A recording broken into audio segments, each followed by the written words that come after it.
All right. And then our last ones are going to be the talking about the NDRIs or bupropion. And you'll end up talking about this again when you talk about substance use disorders because it's used in nicotine cessation. And this inhibits dopamine reuptake and norepinephrine reuptake. So you've got these, you can mix and match. You've got SNRIs, you've got SSRIs, DNRIs, any combination you want of increasing these monoamines, you can do it. You can find a drug that does it. Most of the ones we talked about did not increase norepinephrine, though. I mean, our first two monoamine oxidase inhibitors and TCAs did, but the other ones are general kind of go-to antidepressants and anti-anxiety. They didn't increase norepinephrine. This guy does.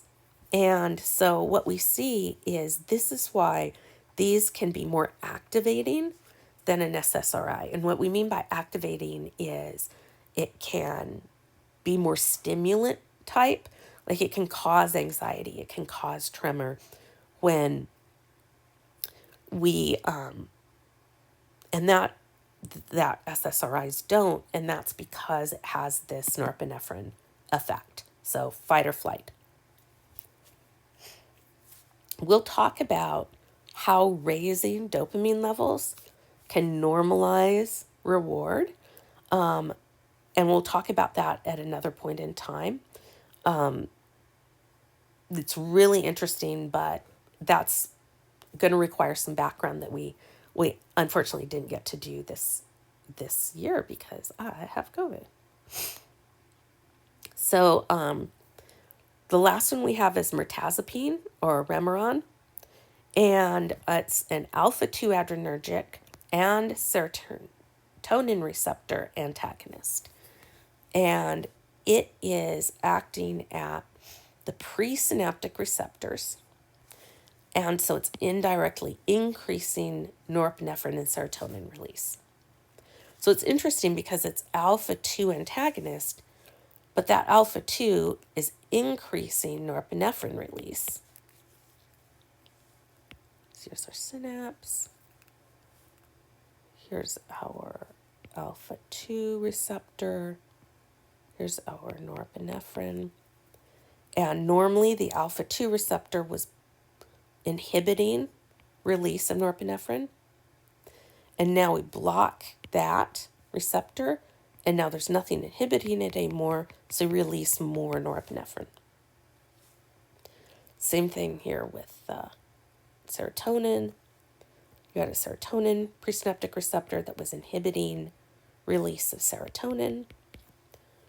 When you have an antagonist and you block that receptor, now you release that and you have more serotonin being released in the synapse.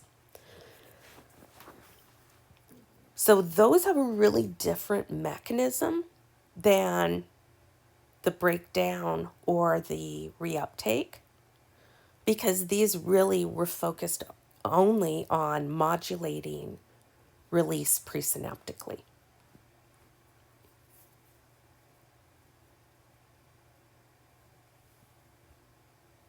Here you can kind of quiz yourself and put in which of the effects they have.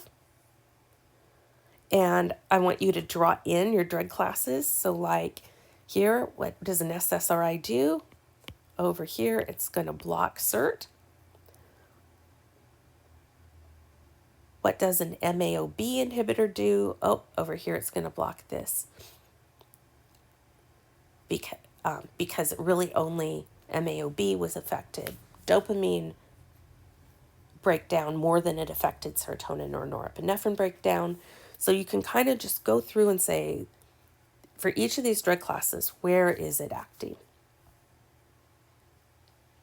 And of course, if you or someone else you know is having some trouble, doesn't have to be to a huge crisis level yet. It's better to get help before that. Just there's a lot of different support lines, and grad school is tough. It is really hard. And the last few years, it's been even harder.